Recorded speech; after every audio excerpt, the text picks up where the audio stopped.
The following is an AI radio TV news feature. Headline: Can near-death experiences prove the afterlife?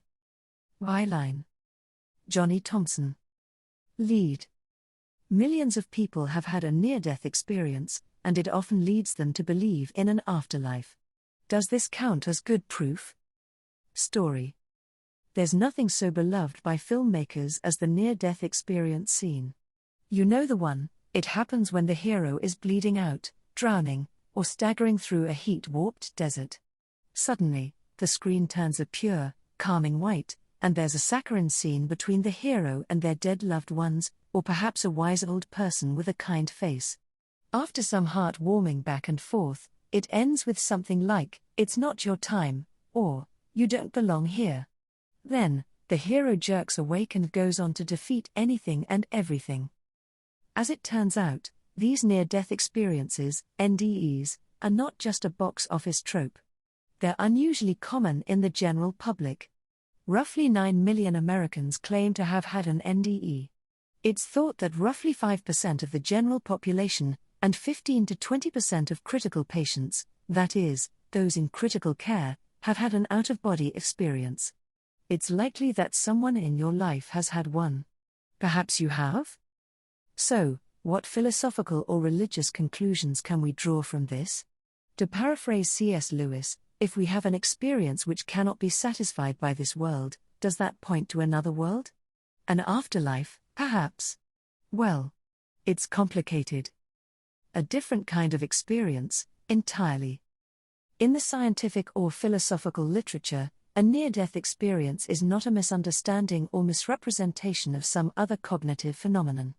As one leading author on the topic, Pim van Lommel, describes them, the NDE is an authentic experience that cannot be simply reduced to imagination, fear of death, hallucination, psychosis, the use of drugs, or oxygen deficiency.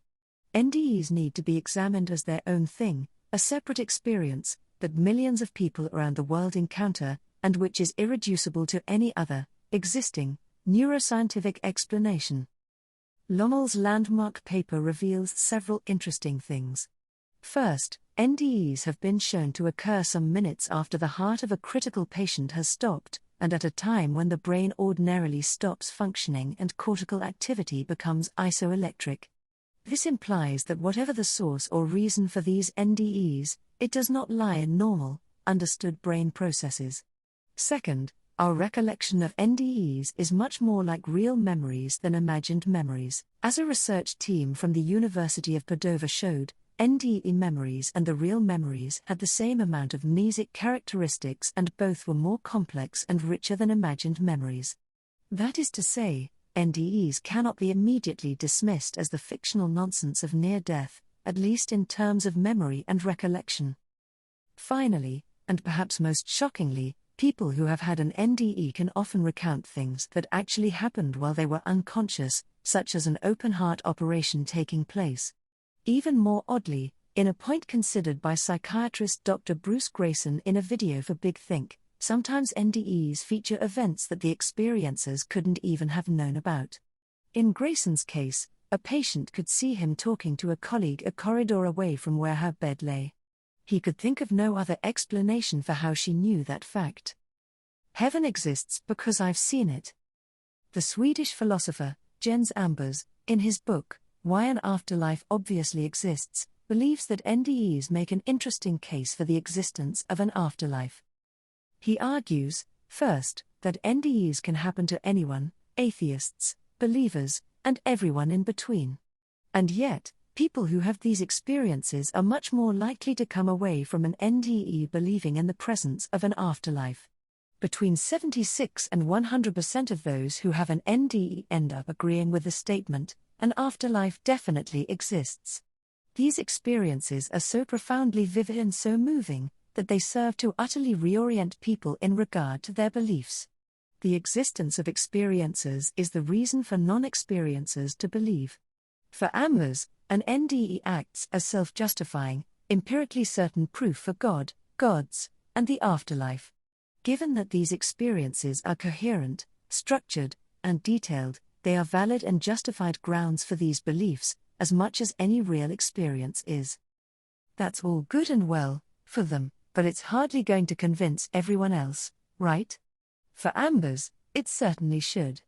If up to 15% of the general population claims to have first-hand, indisputable proof of an afterlife, surely that adds weight to its probable existence?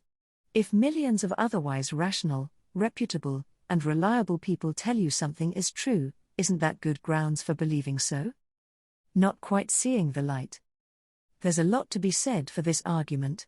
It is certainly compelling insofar that it utilizes some of the most modern research we have into neuroscience and NDEs.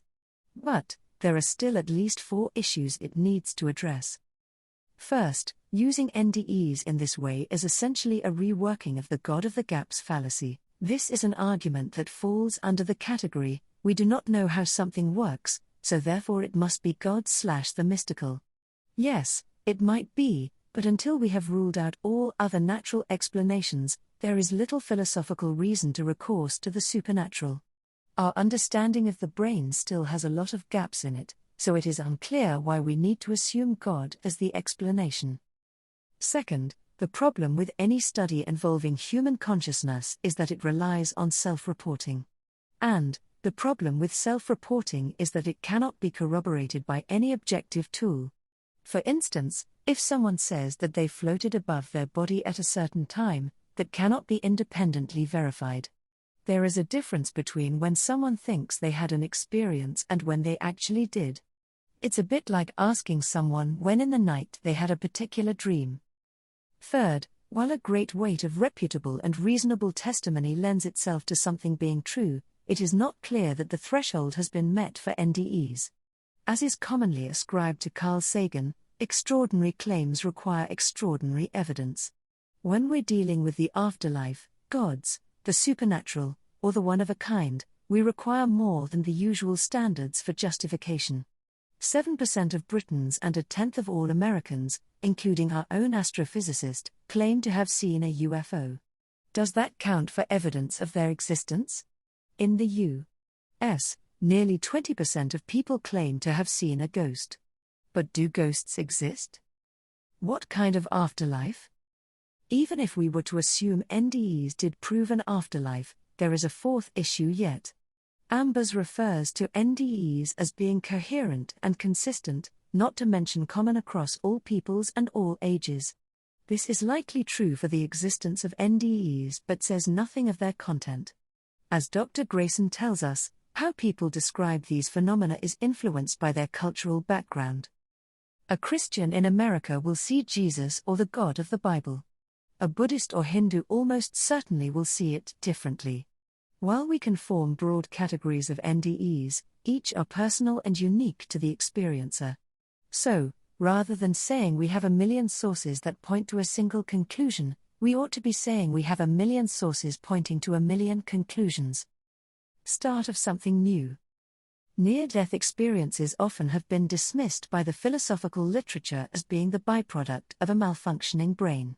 But in recent years, the sheer depth and variety of NDE studies mean they can no longer be ignored.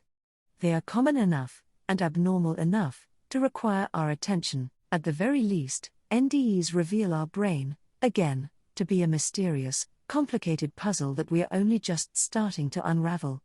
At the most, they might allow us to peek behind the curtain to see the spiritual world firsthand. For more news from AI Radio TV News, visit airadiotvnews.ca.